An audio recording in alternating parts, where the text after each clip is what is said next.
And I have the honor and privilege to introduce this evening's keynote speaker, Alvin Roth. Alvin Roth is the Craig and Susan McCaw Professor of Economics at Stanford University and the Gunn Professor of Economics and Business Administration Emeritus at Harvard. He's the former president of the American Economics Association, and in 2012, he won the Nobel Prize in Economics for the theory of stable allocations and the practice of market design. A recent article called him an economist that saves lives for his work as the co-founder of the New England Program for Kidney Exchange, which matches kidney donors to patients, that has helped facilitate thousands of kidney transplants so far. So Professor Roth was kind enough to prepare a talk exactly on the topic of today, and not only that, in the last hour or so, he also added some few slides that has comment specifically on issues that were discussed in today's session. Professor Roth, please.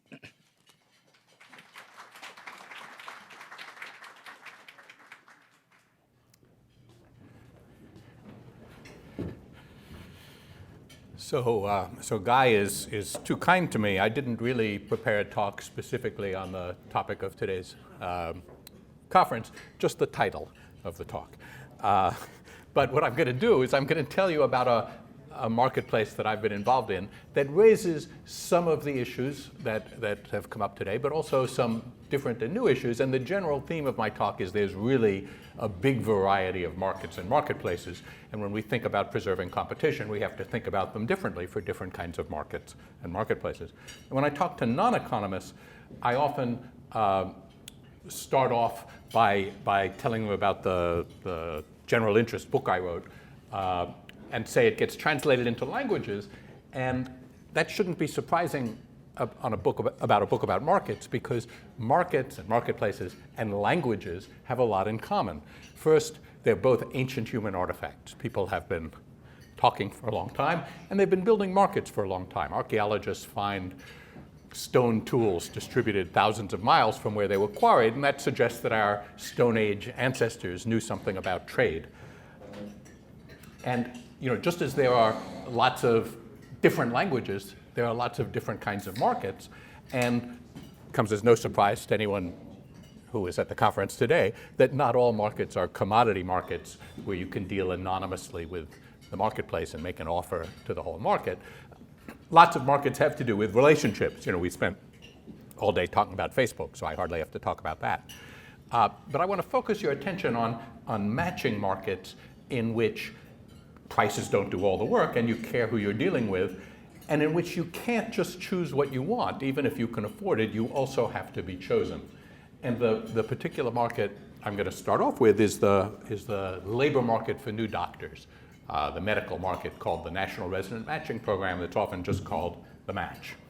And I was going to introduce that to you with a great video, but it turns out I can't play the video here. It doesn't do anything, so I'll have to just tell you about it.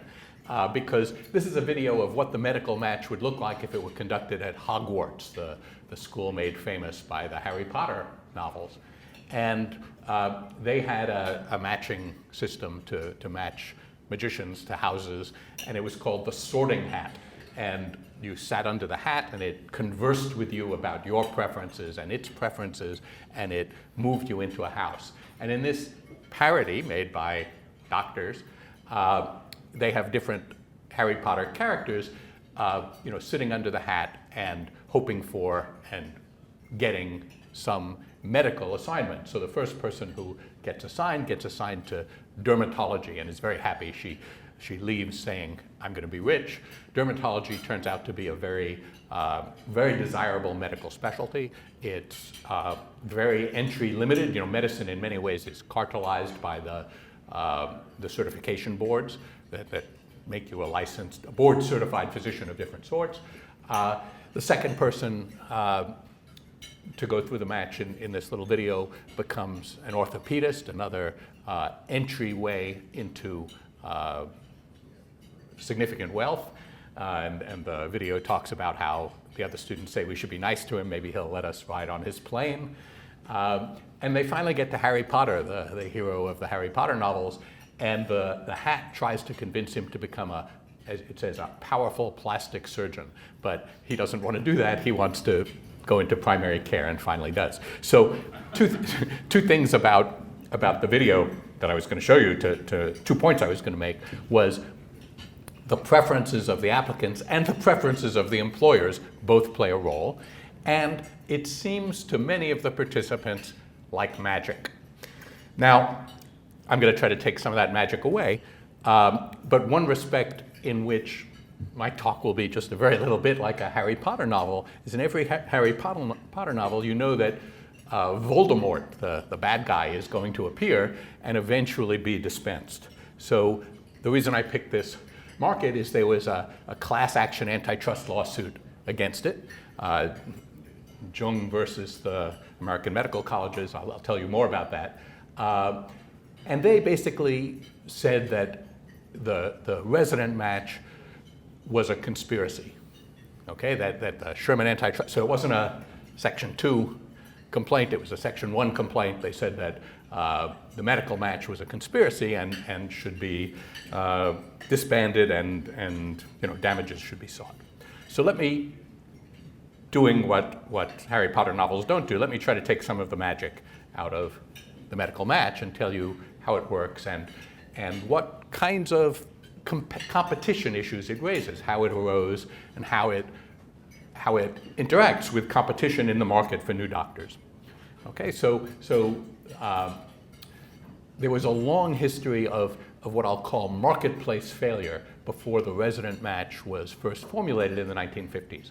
So what doctors do when they graduate is before they can practice medicine, as we say, since about 1900, they have to have a supervised clinical position in a hospital called an internship or residency before they can be licensed. So getting an MD doesn't license you in any American state to practice medicine.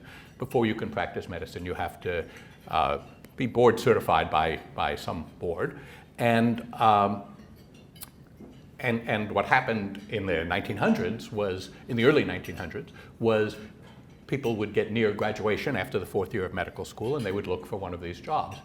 And by around 1930, competition among hospitals had moved the date of appointment for a job that would begin after you graduated from medical school, had moved it to around December of the 4th year of medical school. So they were hiring people before they completed their last year of medical school. By 1940, the standard date of appointment for these jobs, which begin after you graduate from 4 years of medical school, standard date of appointment was in the summer after your 2nd year of medical school. And that causes several problems. One of them is that there's a real lack of information about who's going to be a good doctor. There's also less information that the doctors have about what kind of doctors they want to be. You might think that you want to be a surgeon, but you only go on surgical rounds starting in your 3rd year of medical school, and that's when you discover that you faint at the sight of blood. And so match quality was lost by going so early. But an additional problem was that these offers that came so early also came at different times. So you had to answer yes or no when you got an offer before knowing what other offers might come to you if you waited. So the market became effectively thin. It stopped being a thick market where you could entertain lots of offers and started to be a market where you had to consider one offer at a time and decide yes or no, and no is a risky decision because maybe you'll never get another offer or another offer as good again. So moving ahead to today, this is a marketplace that has about 30,000 positions a year. 19,000 of them, slightly fewer, are graduates of American medical schools. We fill out the remaining positions with graduates of foreign medical schools. So we're a big importer of medical talent in the United States. And there's a clearinghouse. It's an unusual market. If you know someone who is graduating from medical school this year, then they already know where they're going. They learned it in March on match day. That was what that video that I couldn't show you was about. And the way it works is doctors apply to hospitals, they get invited to interviews, they go on the interviews, they actually pay their own way. Unlike the market for new economists, the interviews are not centrally organized in any way. They don't have national meetings the way we have the SSA meeting. People go on interviews, and they go on quite a few of them. But then the offer and acceptance process is very organized. I'm having trouble with the microphone. Is there any chance you can hear me without the microphone? Raise your hand if you can't hear me. No. Okay, that's not going to work. We're bringing you another one. Okay, thank you.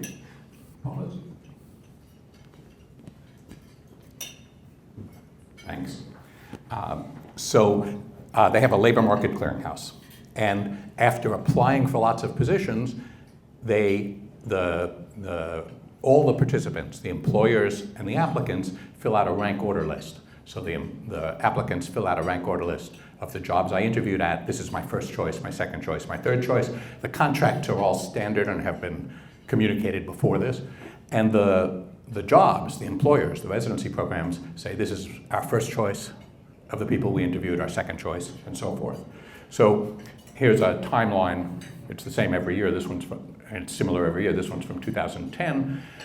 They interview in the fall. They fill out rank order lists in late January, early February. I'm going to tell you about the difference between single students and couples, married couples who are seeking two jobs. And then late in the process, for people who aren't matched, there's some kind of scramble. So the attempt here is to make the market thick, to allow people to express their preferences over all the jobs they've interviewed for, and to allow the jobs to express their preferences over all the people who have interviewed with them, and to have competition therefore be based on something other than how early you can make your first offer. So turns out there are lots of clearinghouses around the world that try something like this. And we can ask, what makes a clearinghouse successful or unsuccessful? And let me offer you a tiny bit of verbal economic theory here. Let's hypothesize that a matching, that what makes clearinghouses successful is if they produce stable matchings. And by that I mean, a matching is stable if there aren't a doctor and a residency program not matched to each other who would both prefer to be matched to each other. And I call them a blocking pair. And the hypothesis is that successful clearinghouses produce matchings that don't have blocking pairs. They produce stable matchings.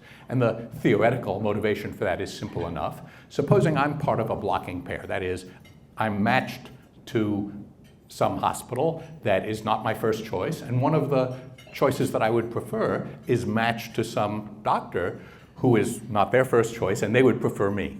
So supposing I'm matched to my third choice hospital, if I want to find out whether I can do better than to sign the contract sent to me through the match, if I've been matched to my third choice hospital, I just have to make 2 telephone calls. I call my second choice hospital and I say, hi, this is Al. I did well in the match. I'm getting ready to sign the contract they sent me. But before I do, I just wanted to know, I'd prefer to work for you. Is there any chance that you still have a position? And they look at who they're matched to, and they see that they're matched to one of you, but that they would prefer to be matched to me. And they say, a funny thing, we did just get an extra position. We'll send you a contract. And they call up whichever of you it is who they decided not to send a contract to, and they say, we're so sorry. You know how deans are. We just lost a position. So it turns out that if clearinghouses don't have a lot of compulsory power, they can't enforce unstable matchings. And you can test this by looking at a variety of matchings and around the world. And it's a small data set, but the first column indicates whether it's stable or not in terms of stated preferences, and the second whether it succeeds or fails.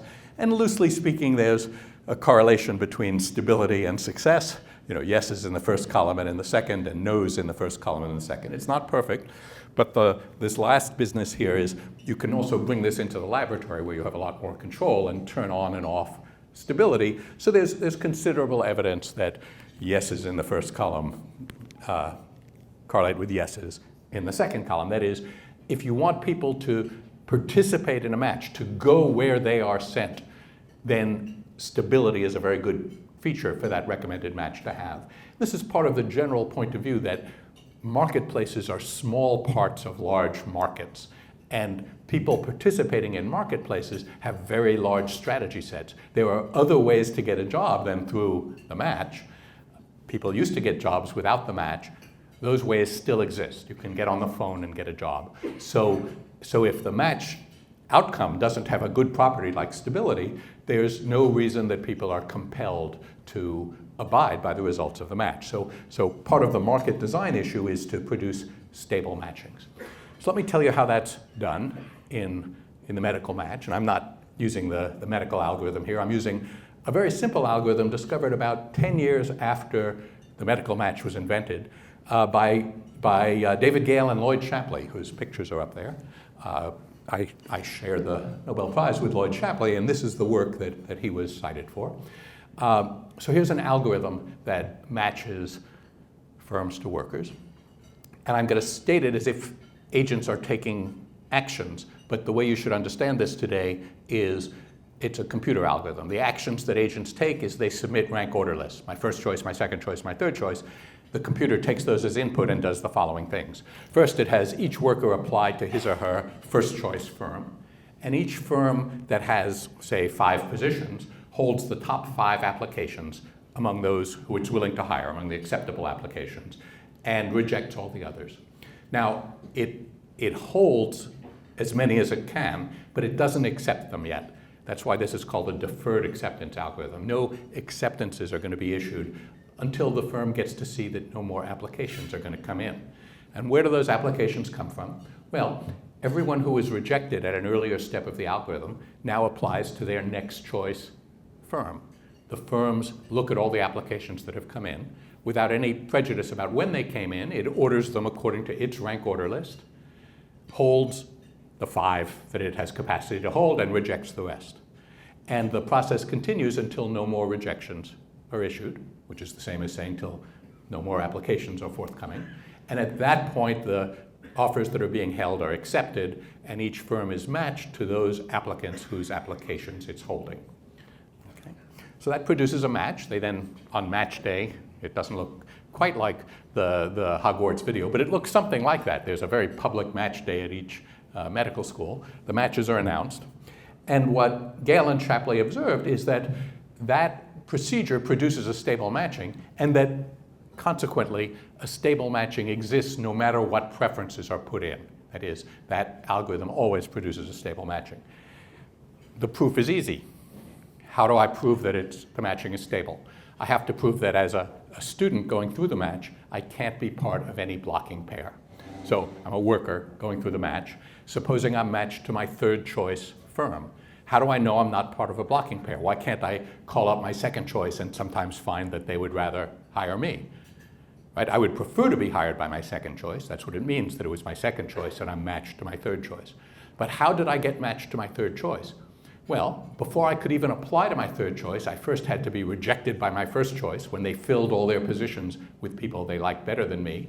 And then I applied to my second choice, and I was rejected by them when they filled all their positions with people they liked better than me. So if I'm assigned my third choice residency program, I can be sure that my first and second choice don't form a blocking pair with me. They wouldn't prefer to hire me. They've already rejected me. So it produces a stable matching. Now, if we're going to use a mechanism like this to match people, we have to elicit their preferences. We can ask them to make rank order lists, but there are many, many ways of asking people of using the rank order lists that people use that will cause them to hesitate to reveal their true preferences to you. So in another part of my life, I've helped reorganize school choice systems in a number of American cities. And that's because in many American cities, the way they organize school choice really penalized you if you didn't get your first choice. So you had to think not what's my first choice school and share that information with the Board of Education. You had to think instead, what's the best school I can get my child into if I claim that it's my first choice? But here it turns out that if what you're concerned with is just your match, it's a dominant strategy for workers to state their true preferences. And And I won't prove that for you, but the way to see that it's true, the intuition behind it, is that if you don't get your first choice, your second choice will not have filled up all its positions, because it doesn't fill its positions until it's waited for your application to come in. So if your second choice likes you a lot, you will rise right to the top of their preference list and not be rejected. So a property of this algorithm is your chance of getting your second choice, if you fail to get your first choice, is just as great as if you had listed your second choice as your first choice. And that argument goes through to say you can't do better than to submit your true preferences if what you're concerned with is only what match you get.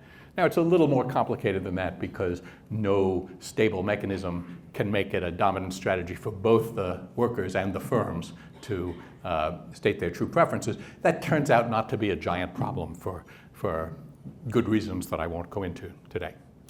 But let me make a remark about privacy, and I have, as Guy suggested, I have some more remarks on privacy to make at the end. First of all, one thing I didn't tell you when I showed you the algorithm is that the rank order lists are submitted privately. In particular, the firms can't see where you rank them at the time that they submit their rank order list. That's important because otherwise firms could adopt strategies like, I will only hire people who list me as their first choice, and that would immediately destroy the incentive compatibility of the mechanism. Right? We see again that in school choice in many American cities.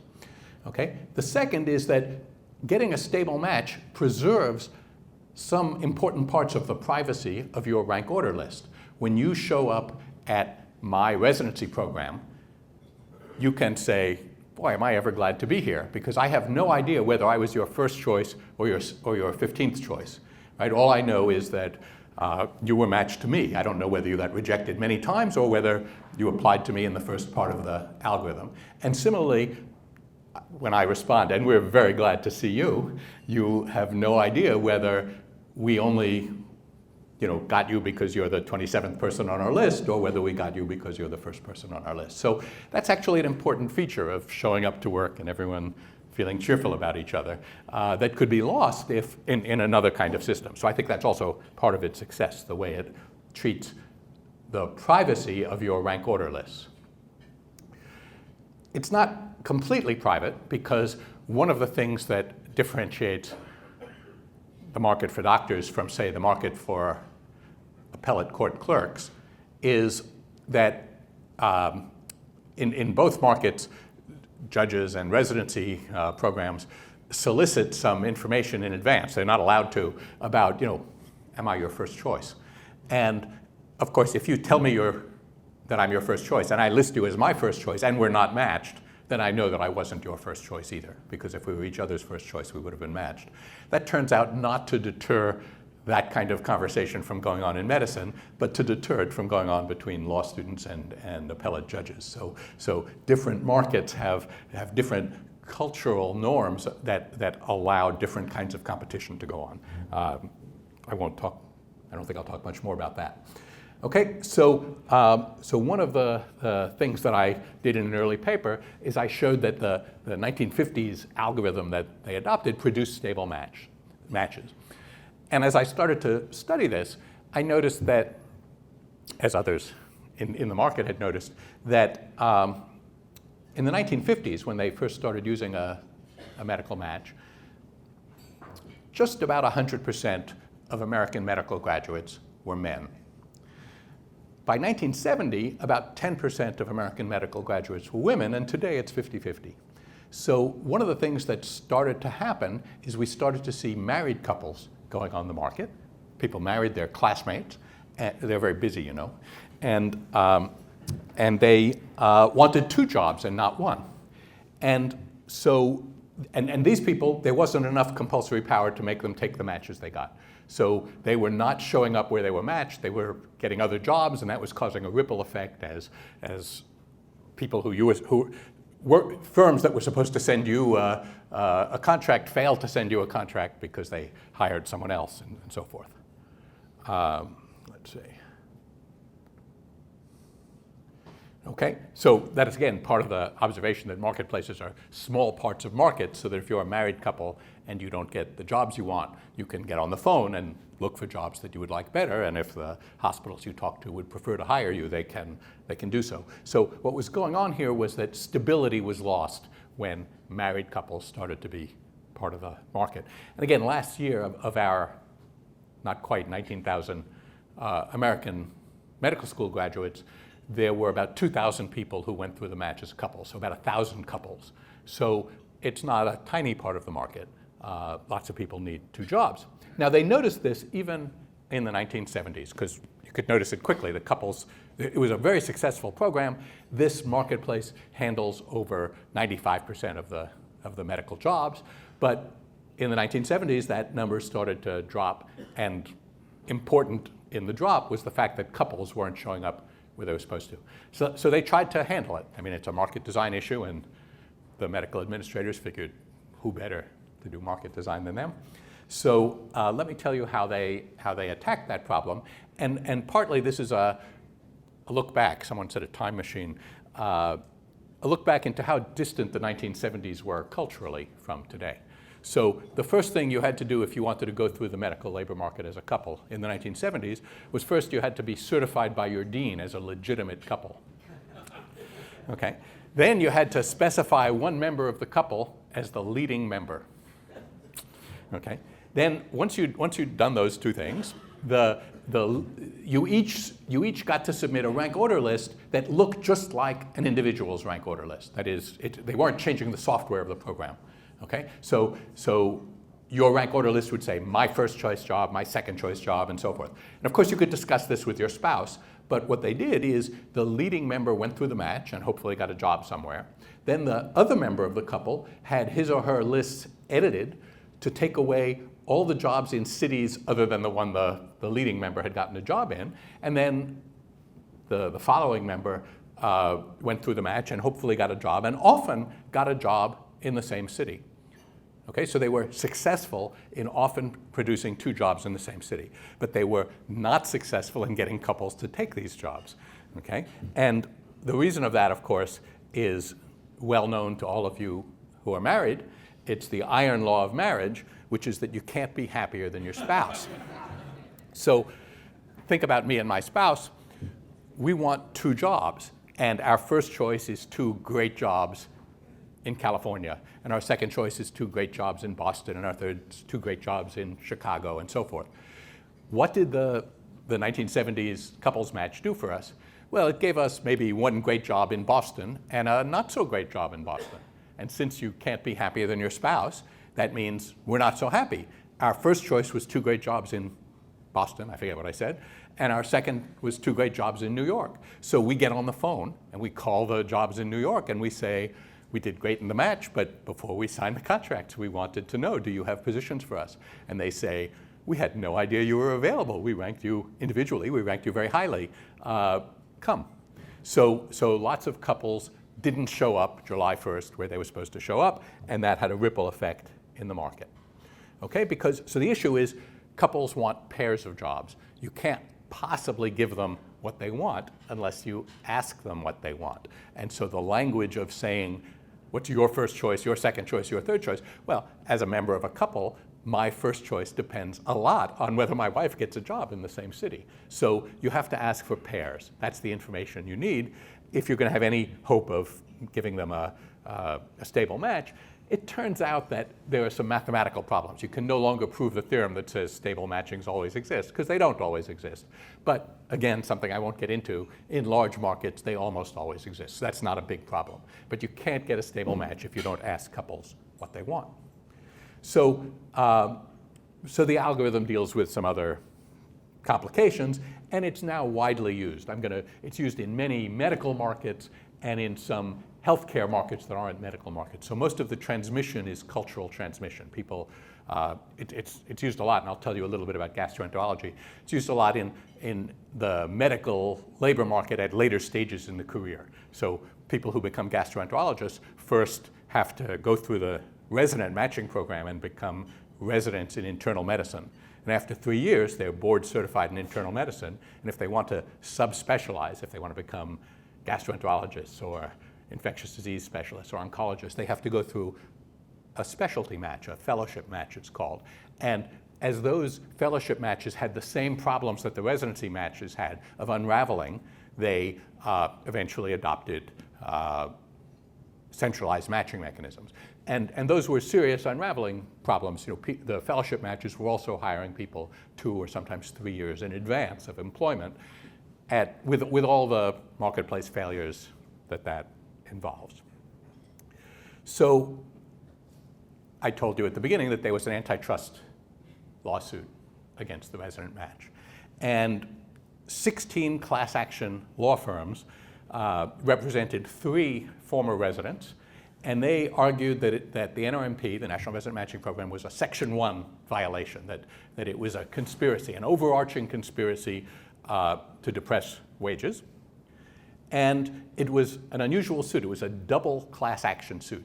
They wanted to certify both the class of plaintiffs to be all doctors who had gone through residencies, which is all doctors, and they wanted the defendants to be the class of all hospitals that employed residents, which is all big hospitals. So it was meant to be a very big suit. And what they said, here's a little bit of language: defendants and others have illegally contracted, combined, and conspired among themselves to displace competition in the employment and compensation of physicians, and to impose a scheme of restraints which have the purpose and effect of fixing, depressing, stabilizing, they didn't mean it in the sense that I just used it, resident physician compensation and other terms of employment. So that was their charge. I had showed you the picture before of Paul Jone. And as I say, the plaintiffs were the medical school graduates, and the defendants were 2 groups. They were organizational defendants, like the American Medical College, the first named defendant, and then institutional defendants, lots of hospitals. So I think they named 36 named hospitals as exemplary defendants. So before I tell you the outcome of the suit, let me tell you a little bit about the empirical evidence that was available at the time. Okay, so does the match affect wage levels? Well, there are multiple fellowship specialties. They also sued the fellowship matches. They were clear about that, which some use the match and some don't. And so you can look at the wages. Let me actually show you. I think the next slide is clearer. But Muriel Niederle and I took the lead on this. And what you see in the first column is whether the specialty uses a match or not. These are ordered by mean wage. So the highest row is the highest mean wage. The lowest row is the lowest mean wage. They also have the standard deviation. So there's quite a bit of diffusion, but the whole table is pretty compressed. But what you see is it's not that the matching specialties are all at the bottom. On the contrary, the highest and 3 of the middle ones use matches and the other ones don't. So it doesn't look like the match is having a big effect on salaries. It looks, in the end, like Medicare reimbursement rates are having a big effect on salaries. A lot of these people can't be billed to insurers because they're not licensed or board certified yet, so their payments are coming from Medicare. So it looked pretty clear that the match itself wasn't having a big effect on wages. So let me tell you how it played out. The 16 class action law firms, remember, were suing not just on the behalf of a class of plaintiffs, but they were suing a class of defendants, and there were 36 named defendants. That turned out to be a strategy which meant that the defense costs for the defendants were very high because each hospital felt like it had to hire its own lawyers. And when they had meetings, the clocks were ticking, and defense was very expensive. So a number of hospitals felt that they didn't have a big stake in the resident match, and why didn't they just settle? Because to pay $1 million, there's maybe 1,000 hospitals that hire residents. You could see why the class action law firms thought it would be desirable to get a $1 million settlement from 1,000 hospitals. But many of the hospitals said, this is really incidental to our business. We could go back to the old way of hiring residents individually. It didn't work so well, but why should we be involved in this expensive suit? So as a litigation strategy to try to force an early settlement, suing many defendants seemed like it was going to be a good idea. But it turns out that many senators have hospitals in their state. So it wasn't a good political strategy. And in April of 2004, President Bush, one of two President Bushes, signed into law a finding that was added to a pension funding act. So part of the magic of federal legislation is that after the House and the Senate agree on bills, but they're slightly different from each other, they have a conference meeting in which they try to agree on common wording. And it turns out that during that conference, you can add common wording that wasn't in either of the bills. And so the Pension Funding Equity Act, which is about pensions, mostly federal pensions, I think, has a section which says the medical match is actually efficient. It's pro-competitive. And it's the purpose of this section to confirm that the antitrust laws do not prohibit sponsoring, conducting, or participating in a residency matching program. So it's not a per se violation of the no conspiracy clause of the Sherman Antitrust Act, and to ensure that those who sponsor and conduct this aren't subjected to the burden and expense. That was, that was the political cause. And so it does say in Part 3 there, it says, nothing in this section shall be construed to exempt from the antitrust laws any agreement on the part of two or more graduate medical education programs to fix salaries or other benefits. So it says, if you have a real antitrust suit about price fixing, you can still bring it against medical residents and residency programs. But you can't say that the participating in a match is a per se violation of the no conspiracy rule. Okay, and it's not, when you actually read the case, it wasn't actually, they weren't claiming a per se violation, but they were claiming that the match was the central element of a conspiracy to keep down wages, and that it was made for that purpose. So the law was passed and the lawsuit was dismissed with subsequent appeals. The thing about having 16 class action lawsuits is they always have some lawyers on staff who don't have any billable hours, so they're always able to put another brief, in the hopper. Eventually, the Supreme Court refused to hear the appeal. I mean, they burnished their reputations as being tough opponents, but it didn't help them in this case. So let me suggest that we can get a little evidence about what would have happened had they succeeded by looking at the gastroenterology fellowship match, which had a match and then lost it. So let me tell you quickly about gastroenterology. Gastroenterology is a subspecialty of internal medicine. Those of you who are over 50 know what gastroenterologists do. The rest of you, don't worry about it over dinner. But to become a gastroenterologist, you have to first become a board-certified internist, and then you could have a nice career as an internist. Or you can sign up for a gastroenterology fellowship, which will allow you to do the things that gastroenterologists do.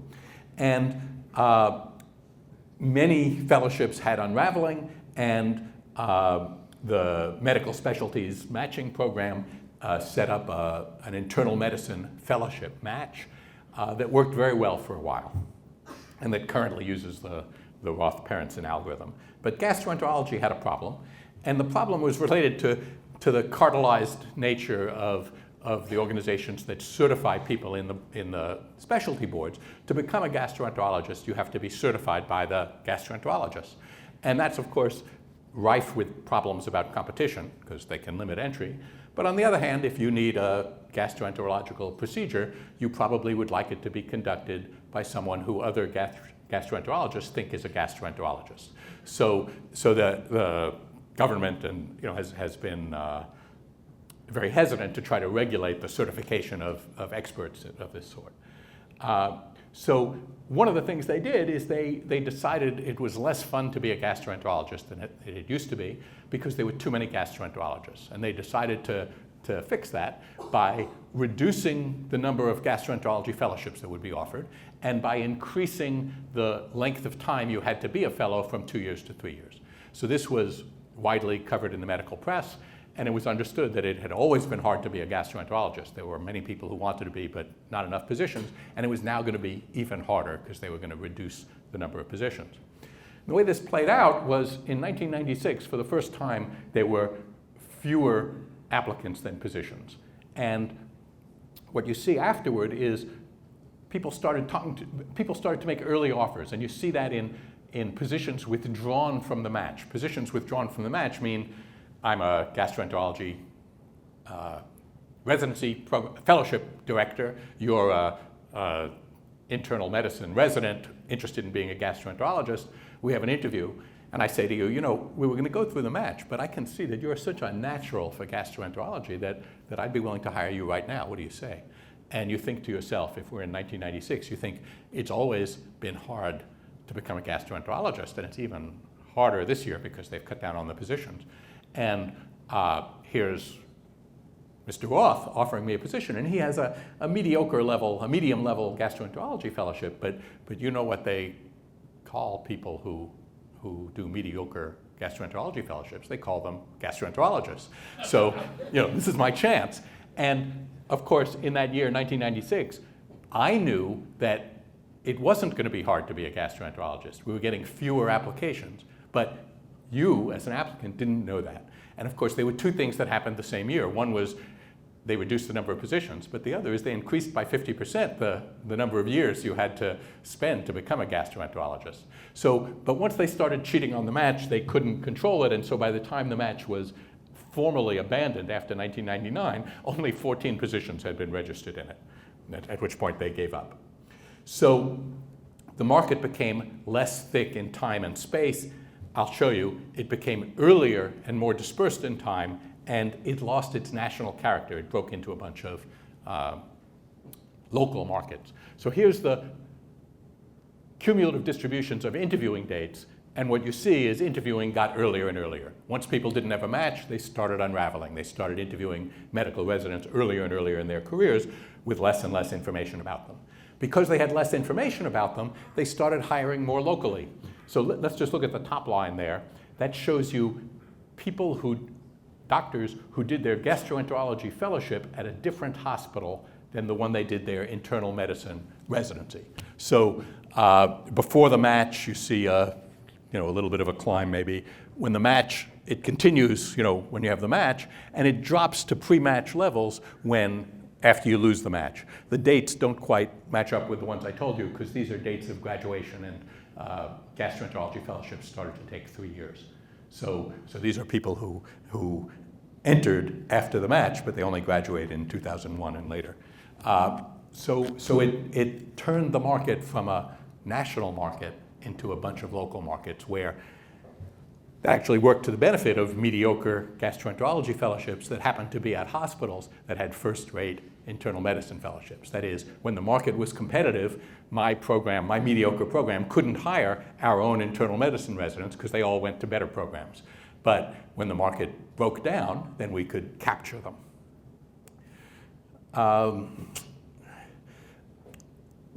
One more thing I'll tell you about gastroenterology before moving on to other things. The question was, we were trying to make later, by a year or more, the year at which gastroenterology fellows were hired. And so lots of gastroenterology fellowship programs were eager to do this. They wanted to go back to a match, have an efficient late time with a thick market. But they said, how are we going to do this? Our competitors are used to hiring 2 years early. How are we going to make them wait for the match? And we adopted a market design that is familiar to all of you who participate in PhD programs, because it's a market design that comes from the Council of Graduate Schools. It turns out when you admit students to PhD programs, you say to them, you don't have to apply till April 15th. And those of you who have been admitted within living memory to a PhD program might remember that you got a letter that's supposed to contain this statement. And the statement is signed by all the universities you've ever heard of. And it says two things. It says, you don't have to answer us before April 15th. And then it says, maybe some of our competitors are trying to compete with us by making you answer early before maybe we've made you an offer. In that case, go ahead and accept their offer, because you can turn it down anytime before April 15th. So this is why NYU doesn't try to steal Chicago's graduate students by making them earlier offers, because the common set of rules that everyone subscribed to, both Chicago and NYU, says that if I accept an early offer from NYU and then I get an offer I prefer from Chicago, if it's before April 15th, I can still go to Chicago. Having accepted the early offer doesn't bind me. So in a way, this could be viewed as interfering with contracts, but it helps make the market thick. It helps stopping unraveling. And indeed, that worked for gastroenterology. They adopted a similar policy, and they have a successful match. There are still some issues. There are new issues associated with the medical labor market. And again, many of you are PhD economists, so let me remind you of how the market for economists works. We have a relatively organized market for interviews at the ASSA meetings, and then we have a decentralized fly-out period when you get offers and have to make acceptances and rejections. So the doctors have a different story. They have very disorganized interviews. Every residency program conducts its own interviews, and then they have this very organized marketplace for offers and acceptances. But as in regular college admissions, they're seeing more and more applications and therefore more and more interviews. Just as there's a common app to apply for colleges, there's a common app to apply for residency placement. So we're seeing what's been called residency placement fever, lots and lots of interviewing, probably inefficiently much given the costs paid on both sides of the market. So that's a market design issue. One possibility would be to adopt solutions like signaling, which we adopt in the economics job market, right? The American Economic Association now facilitates sending 2 signals to places you would particularly like to interview to cut through some of the congestion, since when it's very easy to make applications, the application itself conveys less information about your interest than it did when it was harder to make applications. So there are issues still ongoing issues, as there always are in markets. Markets need to be maintained. There are issues arising in the fellowship market. Let me just mention that it's not just doctors who unravel. If you know someone who's graduating from law school this year, whether they're going to a big partnership or a federal court clerkship, they've known that for 2 years already, because both of those markets are pretty unraveled, both through second-year summer associateships, which are offered in the summer after the first year, and in appellate clerkships, which are offered in the summer after the first year. There's a long history to that. College admissions, colleges, undergraduates are admitted much more regularly if they apply early than if they apply late. This has recently come to the attention of the Justice Department, maybe not for the first time. They seem to be investigating, as it turns out, they seem to be investigating a bunch of liberal arts colleges about whether when we at Amherst admit people under a binding early decision contract, whether we let all our competitors know that we've admitted Eric and he's promised to come so that you shouldn't admit him. Okay, that's the market design that they're interested in. And of course, early admissions are a form of unraveling. More and more people are being admitted early. So what's the right competitive regulation is not clear. If you think that thick markets are important for competition, then maybe this early admissions behavior is anti-competitive. So let me start to conclude by saying that the analysis of marketplaces is obviously growing in importance, since many new businesses are marketplaces, including the 5 that we spent all day discussing today. They're not commodity markets which just do price discovery. But the thing about matching markets, which have to produce matches between colleges and freshmen or gastroenterology fellowships programs and internists, is that they have to coordinate a lot of coordination. They have to, because they're very personal, because you can't make offers to the whole market. Job market offers are very personal. They have to allow a lot of coordination. And therefore, the issue of what interventions help competition and what hurt them may not be the same as those that allow price discovery.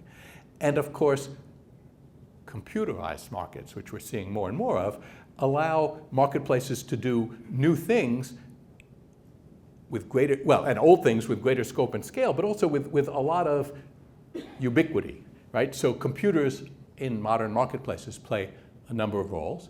They're simple record keepers, they're trusted intermediaries. You can tell the resident match what your preferences are for jobs without having that revealed to your eventual employer. They can be fast.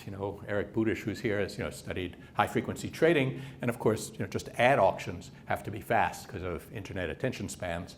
Some of them are smart marketplaces. They do market clearing that couldn't easily be done by individual participants. Guy mentioned that some of my work has to do with kidney transplantation, and we solve computationally complex problems in order to find efficient matchings of donors and transplant recipients. Computers also make markets ubiquitous. I don't have my smartphone, I turned it off, but I could wave it around and say I'm carrying a marketplace in my pocket. So we're all much closer to markets than we used to be. And of course, when you think about computer-aided markets, one of the most interesting of those is the markets for computing itself, cloud computing, which is changing the ownership structure of computers. It used to be if you wanted to run a big company, you had to own a lot of computers, but now you can rent them as you need them from Amazon Cloud or some other cloud. And so many of us have not just computers in our pockets, but computing power available to us that doesn't involve big capital investment. So the accessibility of these markets are going to change lots of ownership structure of infrastructure. We're going to see that again with cars and autonomous vehicles. Right? The question is, who will own all the cars when the Uber that you get drives itself? You're not going to send your own car off to be an Uber. So marketplaces change as technology changes, and an easy way to see that is think about eBay. eBay couldn't really have happened until the internet was invented. But Uber couldn't happen with the internet. Uber needed smartphones that know where you are and know where the cars are. So the internet facilitated some markets, smartphones facilitated other markets, artificial intelligence is going to facilitate still more markets, and we're going to have to keep up. Now, we spent a lot of time today talking about privacy. And of course, privacy is another thing that is impacted a lot by the fact that markets are computerized. Right? One of the big issues about privacy is not that you couldn't always have looked up the price I paid for my house or whether I had felony convictions or traffic convictions, but you would have had to look all those up in different places and it would be hard to find. And now all of a sudden that these are machine-readable databases, you can combine them with my income tax data and the census data and find out all sorts of things about me. But privacy is a very unusual commodity.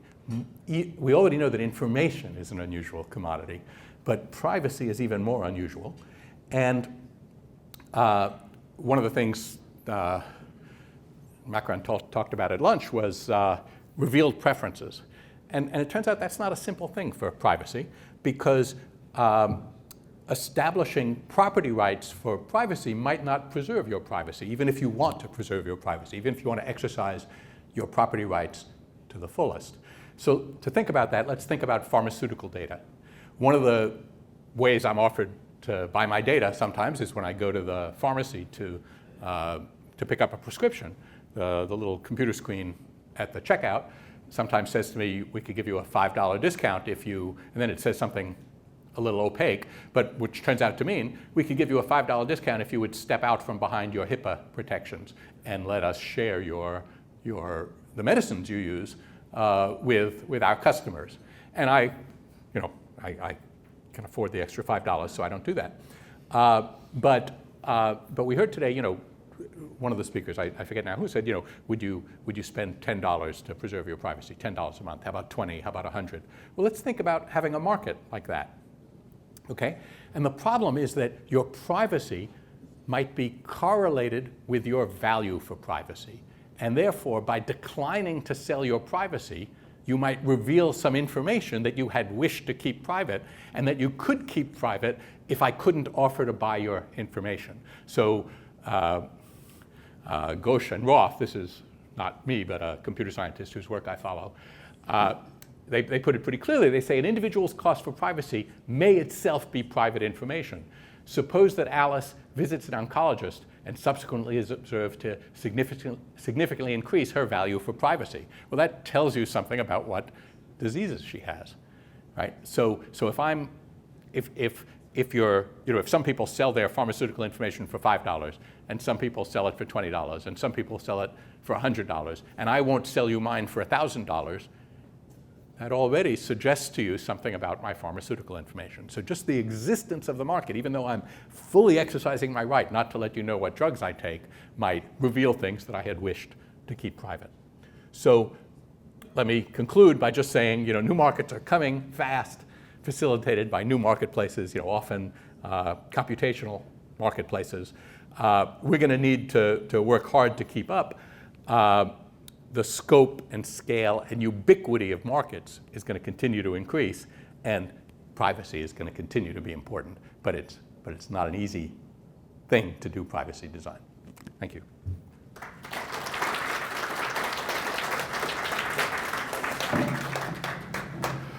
I'm not sure if I'm supposed to stay and take questions or not. I could take a question or two. Sir. Are you implying in that last part that privacy will be a very expensive commodity to have, because only those who can pay for it will be able to stay out of the ad-supported? No, I think I'm implying that privacy is a complicated thing, and some of your privacy has probably already been permanently compromised, and there's nothing we can do about it, and that how we try to preserve your privacy is subtle and complex. The simplest ways to say you own your data, it's not quite clear what that means, especially when it's a social network. But even when it's what meds you take, giving you the right to conceal that doesn't necessarily protect your privacy. Yeah, but Sheryl Sandberg has said, well, maybe if you don't want your privacy, your data shared, you'll have to pay for Facebook. And obviously, it's only a very small percentage of people who will be willing to pay for Facebook. Yep. But it could work the other way. Facebook could offer to pay you. And if you really want your privacy, you wouldn't accept their offer, which would reveal something about you.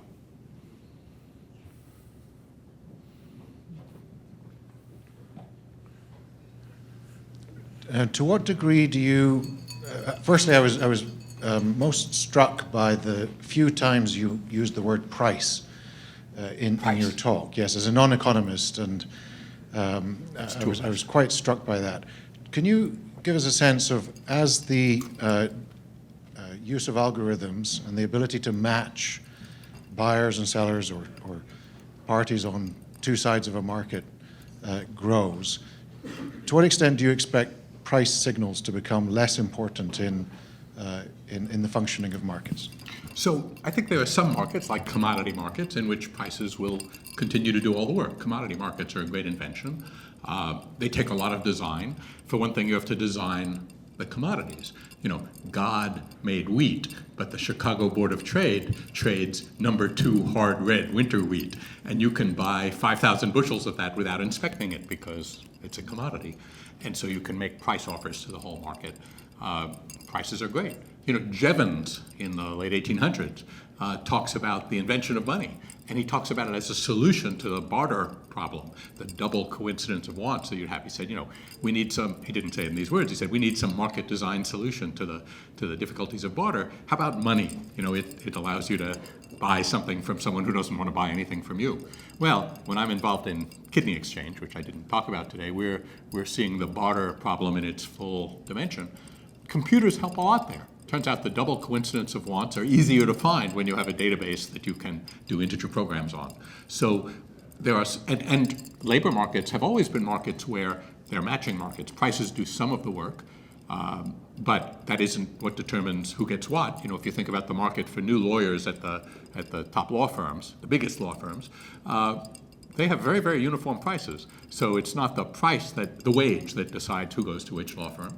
Neither is it the tuition that decides who goes to Chicago and who goes to Stanford, right? Chicago doesn't raise its tuition until supply equals demand and just enough students want to come. Lots of people would like to study at Chicago, but you can't study at Chicago unless you're admitted. So we've always had markets where prices don't do all of the work.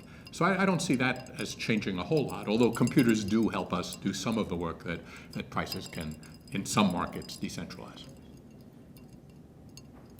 Yes? Yes, Al, I was hoping you might say a little bit more, and I know it's in different parts of your other work, on the domain of the type of matching algorithmic solution that you're talking about. So you already said some, so one of the first things that comes to my mind, having had kids through the college admissions process and the strategy of do you do early decision and all of this, we've got all of the problems that were being described. So we have markets that are fairly similar in a lot of ways to the ones where the algorithms are used, where they're not used. We have the shadow of antitrust.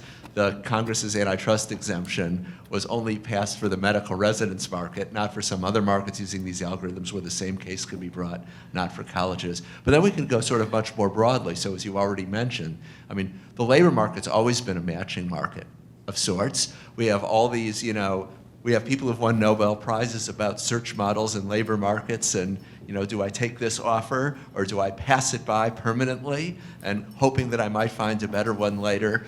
So almost all of the labor market isn't organized that way. Other parts of the labor market, maybe we couldn't organize that way because there's not these nice generic chunked, uniform length, homogeneous jobs, and maybe that's a requirement, but maybe some places for much better matching would be willing to do more chunking if they could get it. So just any aspect of that I'd be delighted to hear. Okay, well, so I know very little about the answer to any of those questions, but let me give you some speculations. The medical market is special in a number of ways that make it both need a centralized match and able to have one. So the way it's able to have one is almost everyone who graduates from medical school wants a residency. So the two sides of the market are very well defined. That's not true, for instance, for graduates of the Booth School who are getting MBAs, and some of them will become product managers at Procter & Gamble, and some will go to startups, and some will work for Goldman, and some will work for McKinsey. So organizing the market for MBAs would be much tougher because they participate in many more marketplaces for jobs, and because the people who hire them, like McKinsey, also hire people who aren't MBAs. So none of that is true for medical residencies. The internal medicine residency programs only hire new graduates or fairly new graduates of medical school, and the medical students all have to get as a first job their residency if they want to practice medicine. Some of them go work for hedge funds right away and help them evaluate the likelihood of clinical trials succeeding. So that's one thing that's special. The other thing that's special that made medical residencies especially prone to unraveling and that kind of marketplace failure was they have no elasticity of demand. If I'm a surgical residency program, the board that certifies my surgeons tell me how many residents I can have, because residents are like pilots, they need flying hours. So depending on how many patients I have, I can support a certain number of residents for a 5-year general surgery residency, because you have to, if you come to my hospital, you get to do so many surgeries. And I can't have, if I'm allowed to have 10, I can't have 11. But those guys work really hard, so I can't function if I only have 9. So I need 10. And college admissions isn't like that. You can admit 1,200 students for your freshman class, or 1,195 and admit 5 off the wait list. And maybe allow in some sophomore transfers. So there's a lot more flexibility. It hurts a college less to not hit its numbers exactly. And finally, there are plenty of markets that could have a more efficient design, but that doesn't make them ripe for redesign. You need to coordinate a lot of people, a lot of interests to get collective support for a redesign of the market. And loosely speaking, you can only do that when there's blood on the floor, when the market is working so badly that it will be close to a Pareto improvement to redesign the market. So those are my partial answers about why, although there are thickness and congestion problems in college admissions, the colleges don't demand a different market. Now, some elite colleges and universities, which I bet includes Chicago, are trying to create an alternative to the Common App. So, there's a little bit of movement. Yes? Yeah, I mean, just to follow up on that point, with early decision, some colleges have described it as an arms race, and Harvard, Princeton, and UVA unilaterally tried to eliminate the early decision program, and they sort of got whipsawed by Chicago and other schools, so they had to come back into the fray. Yep. So, and I was very much interested in your thoughts about the DOJ. Would it be better if, because the colleges collectively can't agree among themselves to eliminate early decision, would it be better if the DOJ just came in and said, early decision, you can't enforce your group boycott, and just allow that to go back to regular decision, have a thicker market? I can't tell you whether it would be better or not, and I certainly can't tell you what the law prescribes now. If I were one of you who works for the DOJ, I'd say, I can't comment on a pending case. I'm not sure. There are some,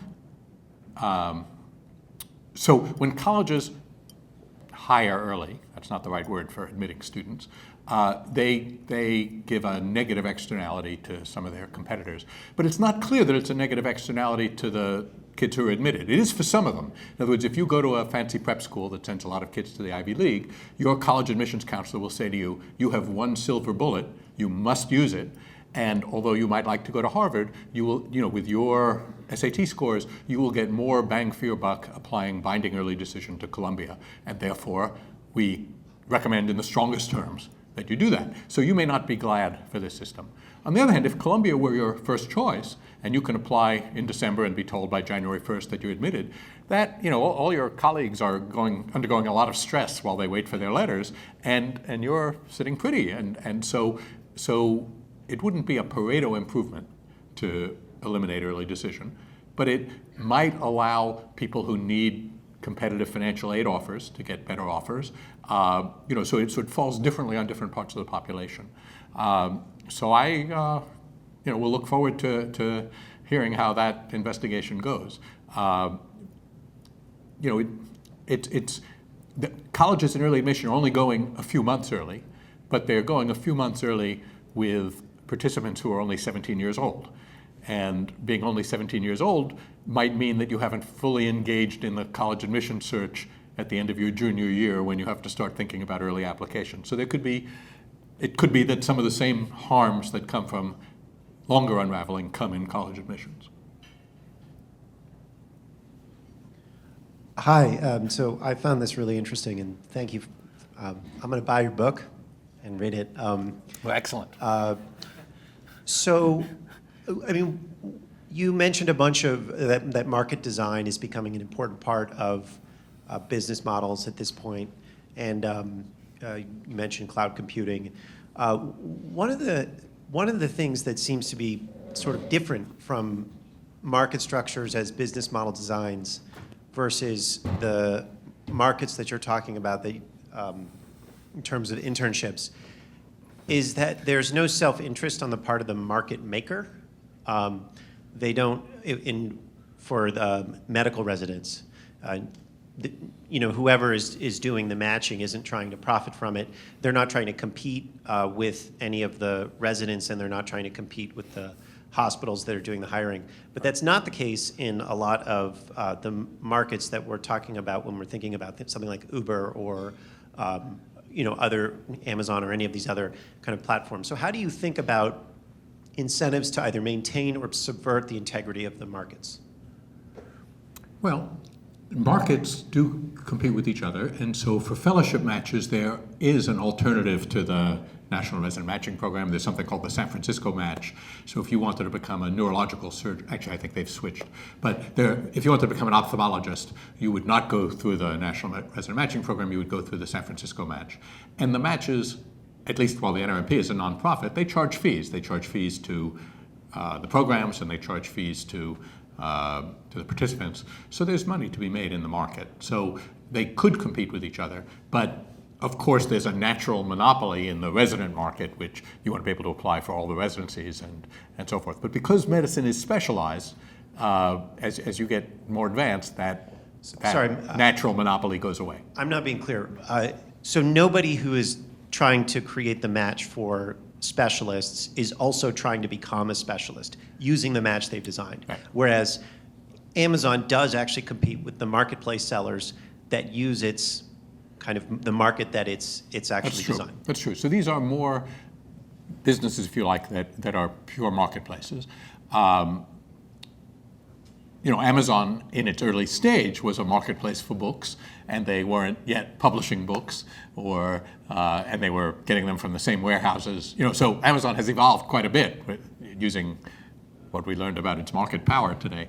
But initially they were just another marketplace for books. So I think these guys are like that. They are not trying to educate physicians. They're not trying to be hospitals and treat patients.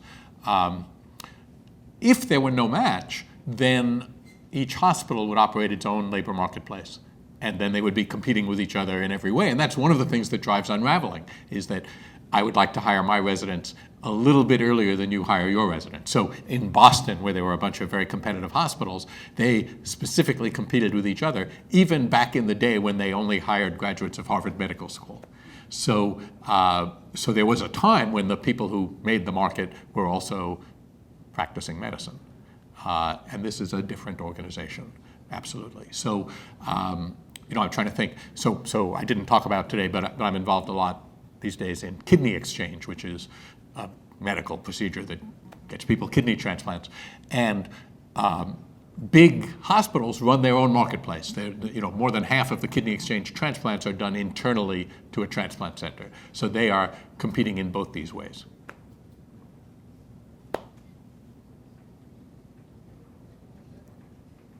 All right, I've exhausted you. Well, thank you.